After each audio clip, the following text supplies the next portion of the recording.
Howdy folks, Rudros here, and welcome to another fun Lorcana Wednesday. Hey, if you haven't already, go ahead and hit that like and subscribe button. It really helps the channel out and lets me put out even more great Disney Lorcana content. So this will probably be the last deck of the Shimmering Sky set, as Azurite Sea is coming up upon us. We're already halfway through our set championships, and this is a deck my friend Hunter played last week at Locals, and I immediately dismissed it because I was like, oh, what? That's not part of the meta. You can't play something like this. This won't do anything. Well, turns out the joke was on me, because not only did it do really well that night, and he ended up winning our best of 3 2-1, he took it to a set championship that weekend. I think there was about 30 people here, and it got him all the way up to second place.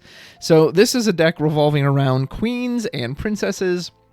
With this card here, the Queen's Sensor Core. This is the absolute heart of the deck, and this is what you should be hard mulliganing for every single time you play it. If this is not in your opening 7, I'd say throw back all 7 to try and get this card. So what does it do?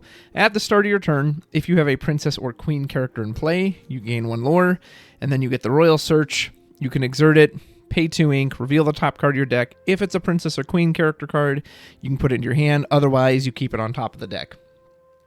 Now, I thought this sounded kind of interesting when this first came out in the sets, but it just seemed like, what is the deck you build around it? The most queens and princesses are pretty much in red and yellow. You could do a blue-yellow version of this too. Obviously, you have to do yellow because the Sensor Core's here. But then you're very limited on your removal. Whereas if you have red, you at least have some removal you can do. But still, it just seemed like a gimmick, right? Well, it's a lot better than you would think. A lot of times in the early part of the game is when characters can tend to stick around. Your opponents don't always necessarily have a ton of hard removal. So when this comes down on turn 2, now any character you play, as long as they don't die at the start of your turn, you're going to gain 1 lore. And what makes that so potent is that, yes, it's tied to the characters on your board, but most decks right now are not running item removal. Item removal only exists in a few colors anyway, and probably the most common form of it right now is the blue card Hideaway, and maybe the blue Cusco, the 6-drop.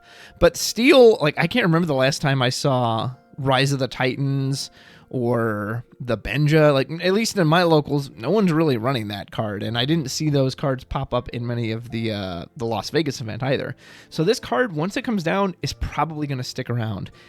It's also inkable, so if for some reason you absolutely needed ink, which you should never ink this card, but you could if you needed to, and you can get multiple of them down. So let's say you have down 2 Queen Sensor Cores.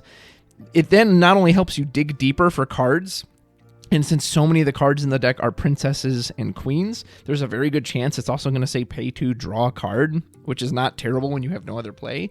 Even if you put down something as simple as this 1-drop queen, normally not intimidating, right? Well, if you put this on the field and you have 2 Queen Sensor Cores, you're saying if this is on the field when my turn starts, guaranteed I'm getting 2 lore, and then she can always go for 1 as well. So it worked out way better in practice than I possibly could have imagined. He did really well with it that night at Locals, and again, he took it all the way up to second place in this set championship, and I know there was about 30 people there, so it was a pretty decent-sized one. Now, I'm going to put the link for Hunter's deck in the description below, along with my version. I have altered a few things on my version. It is not 1-for-1. They're very close, but there are a few improvements I thought I could make, or at least just different things I wanted to try.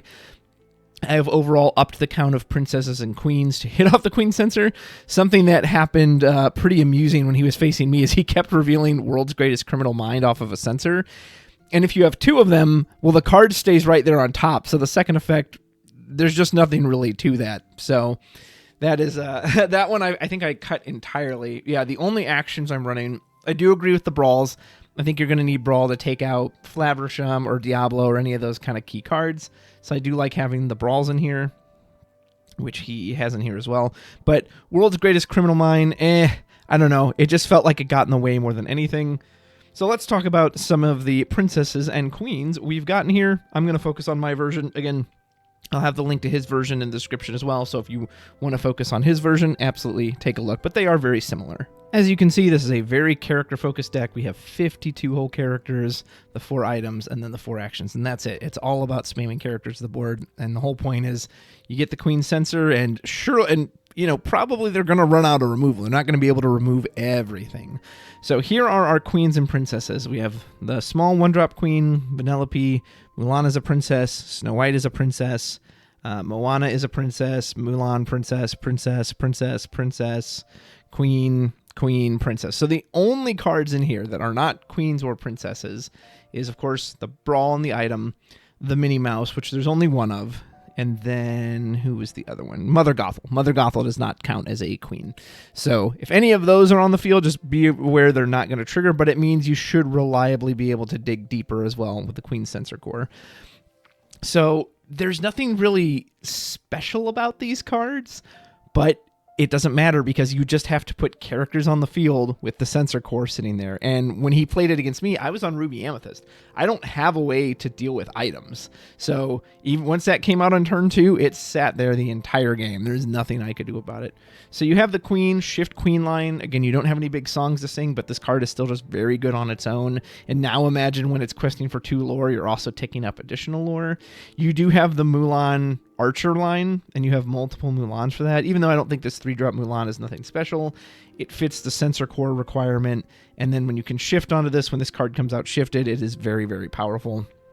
You can remove a lot of cards out of nowhere. This Vanellope is very good on its own, can deal with evasives, can hit a Diablo, even if it's at the Hidden Cove, and he has an extra health. Vanellope at least will immediately get rid of it. This Vanellope can be shifted onto the 1-drop, which could be really good on turn 3 once you've got the Sensor Core out already. And then any additional princess characters you play, all opposing characters are going to get -1, so it's kind of like a mini Kita effect, which can be pretty useful too, because now if they have to defeat your characters by challenging, suddenly they can't. The Gothel Rapunzel package is in here. This is essentially your main source of card draw outside of the Queen Sensor Core. The more you heal off of someone, the more cards you're going to draw. You can also heal up this little Mulan as well. You can also use this Snow White to heal if you just can't find the Rapunzel and you think it'll make a favorable trade for you. You can do that.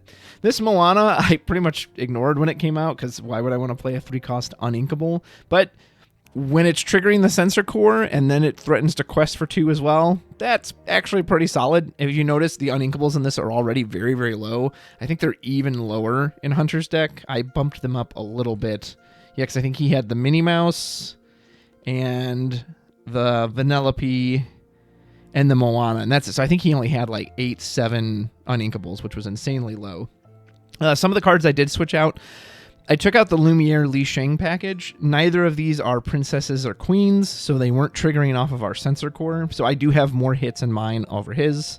Doing the exact math for you, there are 47 cards in my version of the deck that are queens or princesses, and there are 38 cards in Hunter's version of the deck.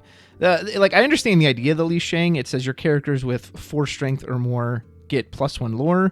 We didn't have a shift target for it, so that part was never going to go. And with a Lumiere, you could get Gothel and Moana and the Big Queen and this Vanellope up to 4 strength.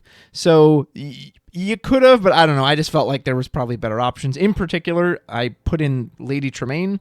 I thought it might be prudent to have some more removal in this deck, especially not only attached to a body, but attached to a queen or princess, so it just kind of fills all purposes. You could even bump that to a full 4 if you wanted to take out this Minnie Mouse.